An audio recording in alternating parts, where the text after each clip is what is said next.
ক্যামেরাটা দাও না, ক্যামেরাটা দাও না।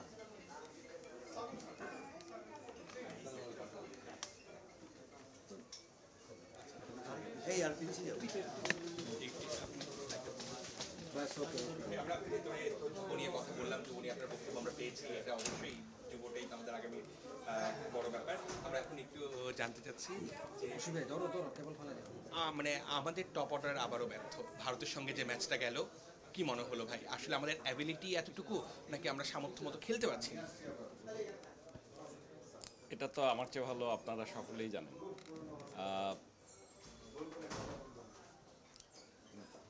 গত ওডিআই বিশ্বকাপ গত বছরের আগ পর্যন্ত আমরা যদি one of the best batsman বলেন, ওপেনার বলেন, আমরা হিসাব করতাম, তাহলে ডেফিনেটলি ওটার মধ্যে লিটন দাস ছিল। শান্ত সবসময় প্রুভ করে আসছে যে আমাদের one of the best batsman, মানে এখনই সেরা হয়ে যায়নি, কিন্তু ওর মধ্যে ওই পোটেনশিয়ালটা ছিল। এবং গত টি-20 ওয়ার্ল্ড কাপে সর্বোচ্চ রান সংগ্রহ। সৌম্য সরকার একটা সময় বড় বড় দলগুলোর সাথে যখন আমরা প্রথমে এসে জেতা শুরু করলাম, যেটা নাকি আগে কখনো করেনি, সে কিন্তু আমাদের জিতিয়েছে। মানে তার একটা বিরাট অবদান ছিল, ইনক্লুডিং সিরিজ উইনগুলো যেগুলো ছিল আমাদের, লাইক সাউথ আফ্রিকা, যদি স্পেসিফিক্যালি আরও বলতে চাই। সো ওর মধ্যে পোটেনশিয়াল আছে। তানজিদ তামিম, ওকে আমি খুব একটা কিছু বলতে চাই না, কারণ নতুন যে খেলোয়াড়গুলো আছে, তানজিদ তামিম, তৌহিদ হৃদয়, অনিক, মানে আমি বলবো যে এরা, আমাকে যদি জিজ্ঞেস করেন, ওরা যে একেবারে এখনই বিশ্বকাপে মানে সবচেয়ে শক্তিশালী দলগুলোর সাথে বিশ্বকাপ খেলার মতো খেলার হয়ে গেছে তা না, কিন্তু ওদের পোটেনশিয়াল আছে, এবং ওদের যে পোটেনশিয়াল আছে এটা অলরেডি তারা প্রমাণ করছে। So this is number one. এর সাথে আছে আপনার সাকিব এবং মাহমুদুল্লাহ রিয়াদের মতো অভিজ্ঞ খেলোয়াড়। সো আমি বলছি যে টিম কম্বিনেশনটা ভালো। এখন রান প্রত্যেক দিন প্রত্যেকে পাবে এমন কোনো কথা না, কিন্তু যে জিনিসটা আমরা দেখতে পাচ্ছি যে তারা অনেকের জন্য সময়টা একটু বেশি সময় হয়ে যাচ্ছে, এতদিন রানে না থাকার কথা না। এটা অনলি একটা ম্যাচ রান করার পরে ঠিক হয়ে যাওয়ার কথা, মানে ওই কনফিডেন্সটা ইজ ভেরি ইম্পর্টেন্ট। আর টি-20 ম্যাচটা খেলাটাই এমন যে আপনাকে প্রথম দিকে যদি আপনি রান না তুলতে পারেন, পরে এসে খুব একটা কিছু করার থাকে না, ওই সুযোগটা যদি না নেন আপনি। এর সাথে যেটা আমি বলবো যে আরও একটা সমস্যা হয়েছে, সেটা হচ্ছে যে আমরা এতদিন যে সমস্ত উইকেটে খেলেছি, প্রথমে যেই ধরেন ইউএসের সাথে যে উইকেটে খেলেছি সেটা বুঝতে আমাদের সময় লেগেছে। গতকালকে ভারতের সাথে যেটা খেলেছি, আপনি দেখবেন ওই উইকেটটা আমার কাছে মনে হচ্ছে অনেক কঠিন। আর ভারতের বোলিং বলেন, ব্যাটিং বলেন, তারপর ওরাও কিন্তু 3-4 ওভার বেশ দেখে শুনে খেলতে হয়েছে, ইটস ওয়াজ টাফ। এবং আমরা ওখানে দেখা গেছে যে পেস সবচেয়ে ভালো কাজ করছে, এবং আমাদের ইনজুরির ভয়ে আমরা কিন্তু তাসকিন, মুস্তাফিজ ওদেরকে খেলাইনি।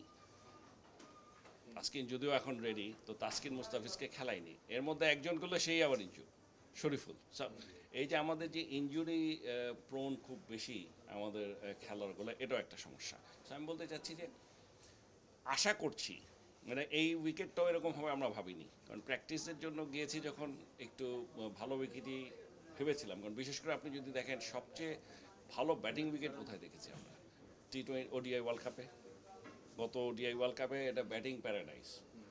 আর এবারে সে এখন পর্যন্ত যেসব জায়গায় খেলেছি, ব্যাটিং প্যারাডাইস একটা বলা যাবে না। সো মনে হয়েছে বরং আরও বোলারদের সহায়ক। যাই হোক, একটু ডিফিকাল্ট ছিল। তবে আমি মনে প্রাণে বিশ্বাস করি যে মূল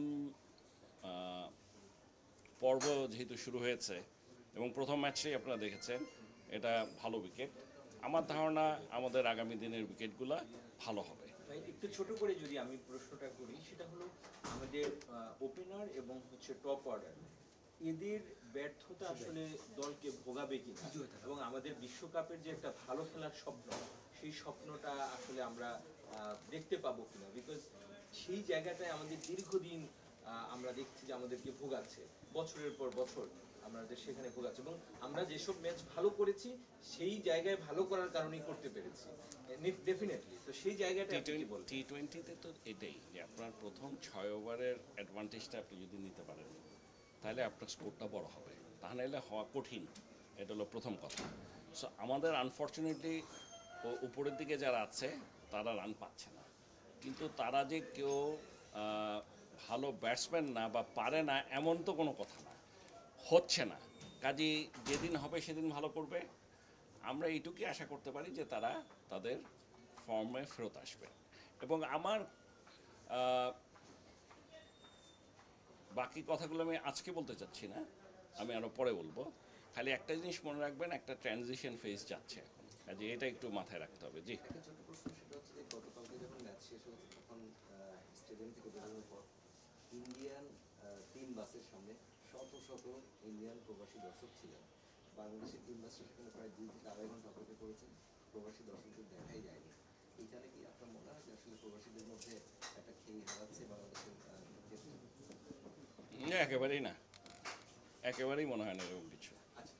একটা জিনিস মনে রাখতে হবে, ভালো খেলা খেললে আপনার সাপোর্ট বাড়বে, ভালো না খেললে মনক্ষুণ্ণ হবে, এটাই স্বাভাবিক।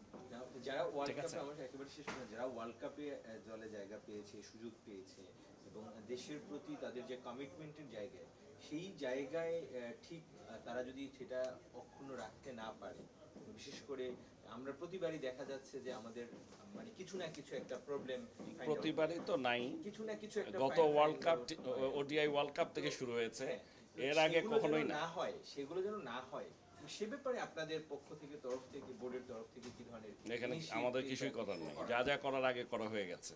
এখন আর এখানে খেলা শুরু হওয়ার পরে বোর্ডের কিছুই করার নেই। আপনি যাচ্ছেন আমেরিকাতে দলের কাছে, যাচ্ছি কিনা এটা আজকে ফাইনাল করব। যার ফলে আসলে দলের প্রতি মেসেজটা কি থাকবে মানে ওখানে এই গিয়ে মুহূর্তে? বলবো, ওখানে এই গিয়ে মুহূর্তে বলবো। না, আমি শুধু বলবো যে টি-20 ক্রিকেটে ফেয়ারলেস ক্রিকেট খেলতে হবে। এখানটায় ভয় পাওয়া পেয়ে ক্রিকেট খেলা টি-20 না, এখানে সাহস নিয়ে খেলতে হবে।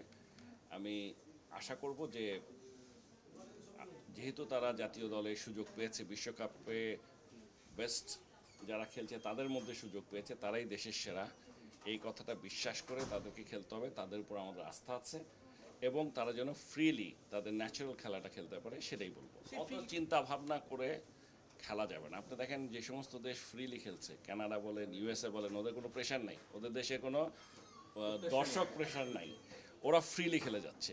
টি-20 এরকম ফ্রিলি খেলতে হবে। ভাই, আপনি প্র্যাকটিস ম্যাচের আয়োজন করলেন ইউএসএর সাথে বা হচ্ছে ভারতের সাথে খেলা ছিল, সেখানেই তারা ফ্রিলি খেলতে পারলো না। মূল পর্বে খেলাটা কতটা কঠিন?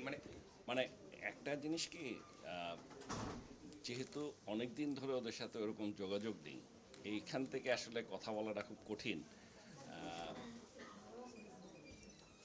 তবে আমার ধারণা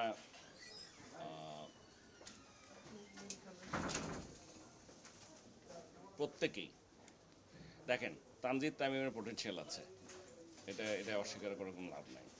তৌহিদ হৃদয় পোটেনশিয়াল আছে, ওরা ভালো খেলছে, ওরা যে খুব খারাপ খেলছে তা না, ওরা তো একেবারে নতুন, ওদেরকে তো এত তাড়াতাড়ি দেওয়ারই কথা না।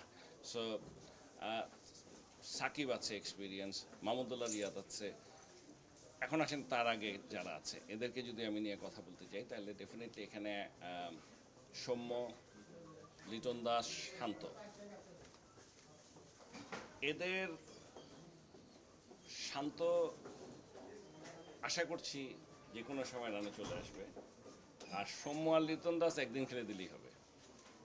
ওই দিনটা কোন দিন সেটা হচ্ছে ইম্পর্টেন্ট, আমাদের এখনই দরকার। সমস্যাটা হচ্ছে আমাদের দরকার এখনই, হ্যাঁ সেটাই। সো আমরা এইটাই আশা করতে পারি যে যত তাড়াতাড়ি তারা তাদের সাহস এবং ফর্মটা ফেরত পাক। আমার মনে হয় না, যদি উইকেট মোটামুটি ভালো থাকে, মোটামুটি যেটা হওয়ার কথা ওয়ার্ল্ড কাপে মোটামুটি ভালো থাকে, তাহলে আমরাও ভালো খেলবো, এইটুকু বিশ্বাস আছে। কারণ আমাদের বোলিংয়ের উপর আমার আবার বিশেষ করে পেসারদের, যদিও শরীফুলের ইঞ্জুরিটা আমাদেরকে একটা ধাক্কা দিল, বাট আমার যথেষ্ট আস্থা আছে ওদের উপর। রিয়াদ সাকিবই ভরসা করতে হচ্ছে, সিনিয়র ক্রিকেটার, তারাই কালকে বেশি রান করলো, 40 রান রিয়াদের। ব্যাপারটা হচ্ছে কি, বাট তখন ওরা ম্যাচটা জেতার জন্য খেলছিল না, একটু জিনিসটা বুঝতে হবে আপনাদেরকে। সো আপনার দুটো জিনিস এখানে, জিততে হবে আর জিতবো, দুইটার মধ্যে বিরাট পার্থক্য। যদি মনে করেন, আমার যেটা এক্সপিরিয়েন্স, আমাদের এখানে ছেলেরা যদি ওরা এমন পরিস্থিতি জিততেই হবে, তখন ওরা একটু শেকি হয়ে যায়। কিন্তু যখনই ওদের মধ্যে এই জিনিসটা আসে আমরা জিতবো, তখনই জিতে। আমি বলবো এই বিশ্বাসটাই ওদের মধ্যে আসুক, আমরা জিতবো। ধন্যবাদ।